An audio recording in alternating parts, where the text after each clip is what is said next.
Hello guys, so this is the book, The Selection. I'm gonna be reading it to you guys. This is one of my favorite books. It's one of the greatest books, I think. And thank you, I'm using this website to view this. It's Flip HTML5. It's really great. It helps a lot. And yeah, let's start reading. I hope you guys like the story. When we got the letter in the post, my mother was ecstatic. She already decided that all of our problems were solved, gone forever. The big hitch in her brilliant plan was me. I didn't think I was particularly disobedient daughter, but this was where I drew the line. I didn't want to be royalty, and I didn't want to be a one. I didn't even want to try. I hid in my room, the one place to avoid the chattering of our full house, trying to come up with an argument that would sway her. So far, I had a solid collection of my honest opinions. I didn't think there was a single one she would listen to. I couldn't avoid her much longer. It was approaching dinner time, and as the oldest child left in the house, cooking duties fell onto me. I pulled myself out of the bed and walked into the snake pit. I got a glare from Mom, but no words. We did a silent dance through the kitchen and dining room as we prepared chicken, pasta, and apple slices and set the table for. If I glanced up from the task, she'd fix me with a fierce look, as if she can't shame me into wanting to do the same thing she did. She tried that every time, so often. Like if I didn't want to take on any particular job because I knew the family hosting us was unnecessarily rude. Or if she wanted me to do a massive cleaning when we couldn't afford to have 6 come to help. Sometimes it worked. Sometimes it didn't. And this was the one area where I was unswayable. She couldn't stand it and when I was stubborn. But I got that from her, so she shouldn't have been surprised. This wasn't just about me, though. Mom could be intense lady. The summer was ending, and soon we'd be faced with cold and worry. Mom set down the pitcher of tea in the center of the table with an angry thud. My mouth watered in the thought of tea with lemon. But I would have to wait. It would be such a waste to have my glass now, and then have to drink water with my meal. Would it kill you to fill out the form? She said, no longer able to contain herself. The selection could be a wonderful opportunity for you, for all of us. I sighed aloud, thinking that filling out that form might actually be something close to death. It was no secret that the rebels and underground colonies hated Ilya. Our large and comparatively young country made them attack on the palace, both violent and frequent. We see them on the action of Carolina before. Once on their magistrate's house was burned to the ground, and a handful of twos had their cars vandalized. There was even a magnificent jailbreak once, but consider that they only released a teenage girl who managed to get herself pregnant and a 7 who was father of 9. I couldn't help thinking they were in the right at the time. But beyond the potential danger, I felt like it would hurt my heart to even consider the selection. I couldn't help smiling as I thought about all the reasons I had to stay exactly where I was. These last few years have been very hard on your father, she hissed. If you don't have any compassion at all, you might as well think of him. Dad. Yeah, I really did want to help Dad. And May and Garrett and I suppose even my mother. When she talked about that way, there was nothing to smile about. Things had to be strained around her for far too long. I wondered if my dad would see this as a way back to normal, if any amount of money could make things better. It wasn't that our situation was so precarious, that we were living in fear of survival or anything. We're destitute. But I guess we weren't that far off it either. Our caste were just 3 away from the bottom. We were artists and classical musicians were only 3 steps up from dirt. Literally. Our money was stretched tight to high wire, and our income was highly dependent on the changing seasons. I remembered reading in a time-worn history book that all the major holidays used to be crammed into winter months. Some called Halloween, followed by Thanksgiving and Christmas, then Christmas and New Year's, all back to back. Christmas was still the same. It's not like you could change the birthday of a deity. But when Ilya made a massive peace treaty with China, the New Year came in January or February, depending on the moon. And the individual celebrations for thankfulness and independence was from part of our world where now simply the greatest feast. That came in the summer. It was time to celebrate the forming of Ilya, to rejoice the fact that we are still here. I didn't know what Halloween was. It never resurfaced. So at least 3 times a year, the whole family would be fully employed. Dad and May would make their art, and patrons would purchase them as gifts. Mom and I would perform at parties, me singing and her on the piano, not turning down a single job if we could manage it. But when I was younger, performing in front of the audience terrified me. But now I just try to equate myself into the background music. That's what we were in the eyes of our employers, meant to be heard and not seen. Garrett hadn't found his talent yet, but he was only 7. He still had a little time. Soon the leaves would change, and our tiny world would be unsteady again. 5 mouths, but only 4 workers. No guarantees of employment until Christmas time. When I thought of it that way, the selection seemed like a rope, something sure I could grab onto. The stupid letter could lift me out in the darkness, and I could pull my family along with me. I looked over at my mother. For a 5, she was a little on the heavy side, which was odd. She wasn't a gluten, and it was not like we had anything to overeat anyway. Perhaps that's just the way body looks different after 5 children. Her hair was red like mine, but full of brilliant white streaks. Those had appeared suddenly in abundance about 2 years ago. Lines creased in the corners of her eyes, though she was still pretty young, and I could see she moved around the kitchen as she was hunched over, as if an invisible weight rested on her shoulders. I knew she had a lot to carry, and I knew that was why she'd taken to being particularly manipulative with me. We fought enough without the extra strain, but as the empty fall quietly approached, she became much more irritable. I knew she thought I was being unreasonable now, not to even want to fill out a silly little form.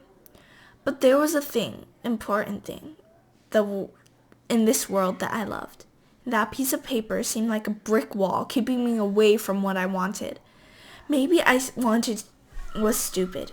Maybe it wasn't even something I could have. But still, it was mine.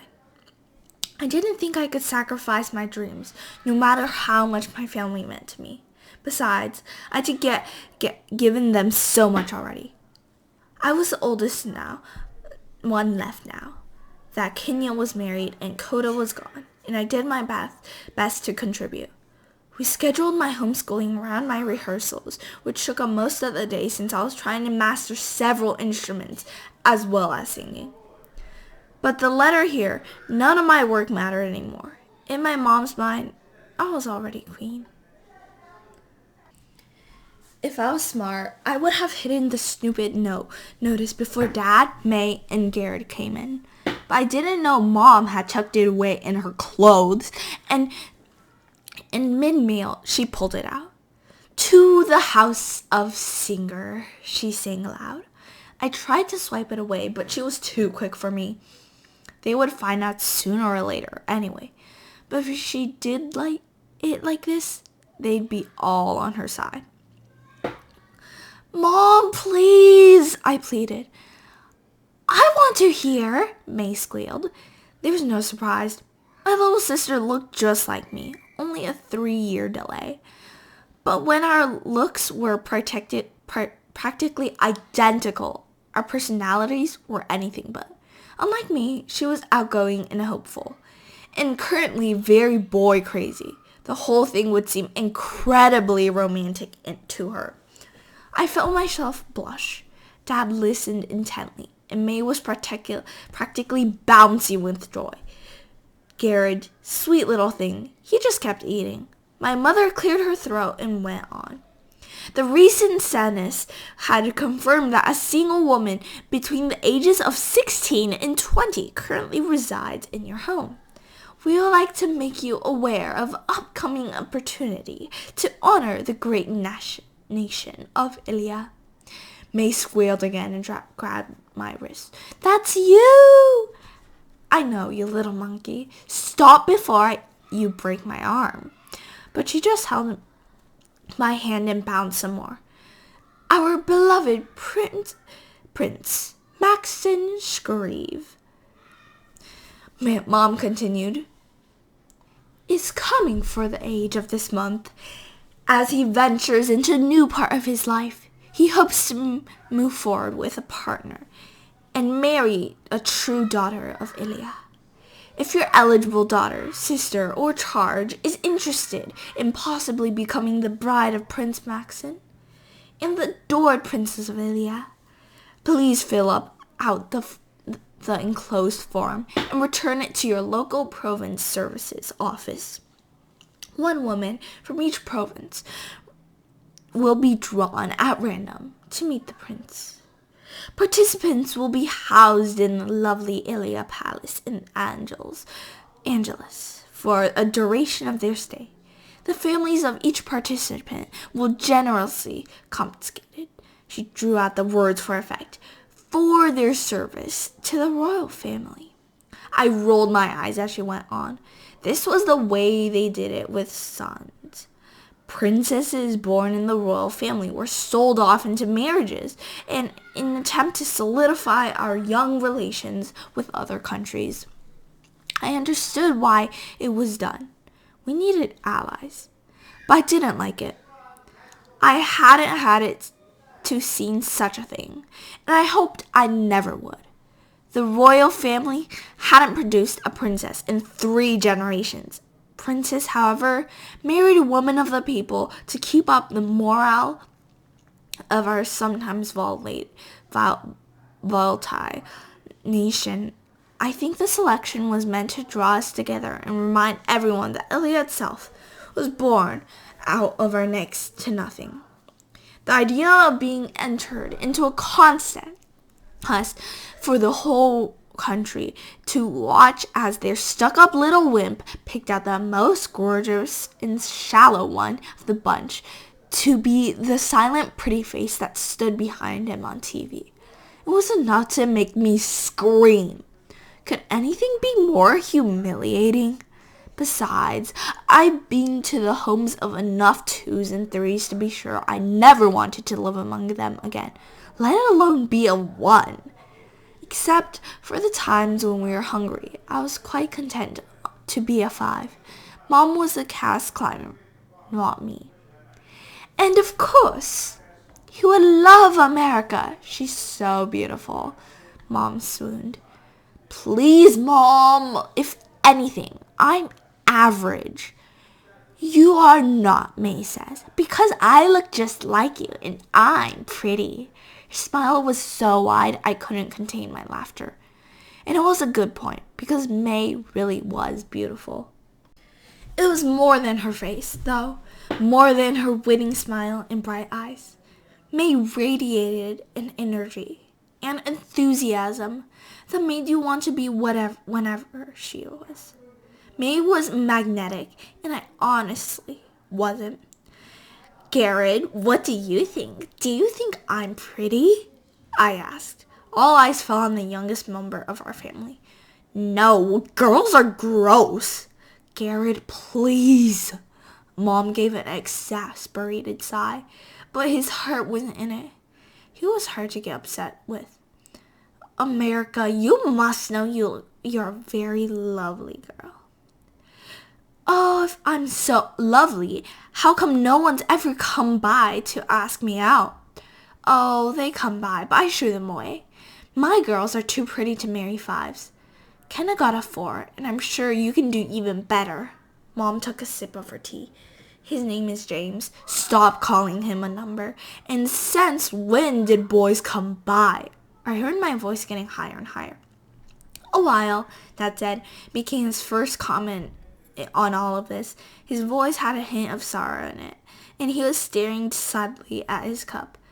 I was trying to figure out what upset him so much. Boys are coming by? Mom and me arguing again? The idea of me entering a contest? How far away I'd be if I did. His eyes came up for the briefest moment, and I suddenly understood. He didn't want to ask this of me. He wouldn't want me to go, but he couldn't deny the benefits if I managed to make it in, even for a day. America, to be reasonable, Mom said, we have to be the only parents in this country trying to talk our daughters into this. Think of the opportunity. You could be a queen one day. Mom, even if I wanted to be a queen, I wouldn't thoroughly don't. There are thousands of other girls in the province entering this thing. Thousands. And if I do somehow was drawn, then there would still be 34 other girls there, no doubt much better in seduction than I could ever pretend to be. Garen's ears perked up. What seduction? Nothing. We all cursed back. It is ridiculous to think of that. With all of that, I'm somehow managed to win. I finished. My mother pushed her chair out as she stood and leaned across the table toward me. Someone is going to America. You have as good of a chance as anyone else. She threw her napkin down and went to leave. Garrett, when you finish, it's time for your bath. He groaned, remained in silence. Garrett asked for seconds, but there weren't any. When they got up, I started cleaning the table while Dad sat there sipping tea. He had paint on his hair again, the smatter of yellow that made me smile. He stood, brushing crumbs off his shirt. Sorry, Dad, I murmured as I picked up the plates. Don't be silly, kitten. I'm not mad. He smiled easily and put an arm around me. You don't have to explain to me, honey. I know. He kissed me on the forehead. I'm going back to work. And with that, I moved in the kitchen and started cleaning. I wrapped my mostly untouched plate under the napkin and hid it in the fridge. No one else left more than crumbs. I sighed, heading to my room and getting ready for bed. The whole thing was infuriating. Why did Mom have to push me so much? Wasn't she happy? Didn't she love Dad? Why wasn't this good enough for her? I lay on my lumpy mattress, trying to wrap my head around the selection. I guess it has advantages. It would be nice to eat well, for a while at least, but there's no reason to bother. I wasn't going to fall in love with Prince Maxon. From what I'd seen on the Ilya Capital report, I wouldn't even like the guy. It seemed like forever until midnight rolled around. There was a mirror by my door, and I stopped to make sure my hair looked as good as it had this morning and put on a little lip gloss so there would be more color on my face. Mom was pretty strict about saving makeup for when we had to perform or go out in public, but I usually snuck some on nights like tonight. As quietly as I could, I crept into the kitchen. I grabbed my leftovers and some bread that was expiring, and an apple in a bundle, and bundled it all up. It was painful to walk back to my room so slowly, now that it was late. But if I'd done it earlier, I would have just been antsy. I opened my window and looked out into the little patch of backyard. There wasn't much of a moon out, so I had to let my eyes adjust. Let my eyes adjust before I moved. Across the lawn, the tree house stood barely silhouetted in the night. When we were younger, Koda would tie up sheets to the branches so it looked like a ship. He was the captain. I was always his first mate. My duty mainly consisted of sweeping the floors and making food, which was dirt and twigs stuffed into Mom's baking pans. He'd take a spoonful of dirt and eat it by throwing it over his shoulder. That meant I'd have to sweep again, but I didn't mind. I was just happy to be the one on the ship with Koda. I looked around. All the neighboring houses were dark. No one was watching. I crawled out of the window carefully.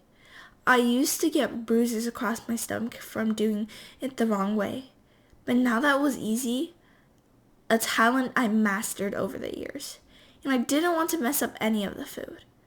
I scurried across the lawn in my cutest pajamas. I could have left my day clothes on, but this felt better. I suppose it didn't matter what I wore, but I felt pretty in my little brown shorts and fitted white shirt. It wasn't hard anymore to scale the slats nailed up to the tree with only one hand. I developed that skill as well. Each step up was a relief. It wasn't much of a distance, but from here it felt like it was all the commotion from my house was miles away. Here I didn't have to be anyone's princess. As I climbed up into the tiny box that was my escape, I knew I wasn't alone. In the far corner, someone was hiding in the night. My breath sped. I couldn't help it. I set my food down and squinted. The Persian shifted, lighting an all but the unusable candle. It wasn't much light. No one in the house would see it, but it was enough. Finally, the intruder spoke, a sly grin spreading across his face. "Hey there, gorgeous.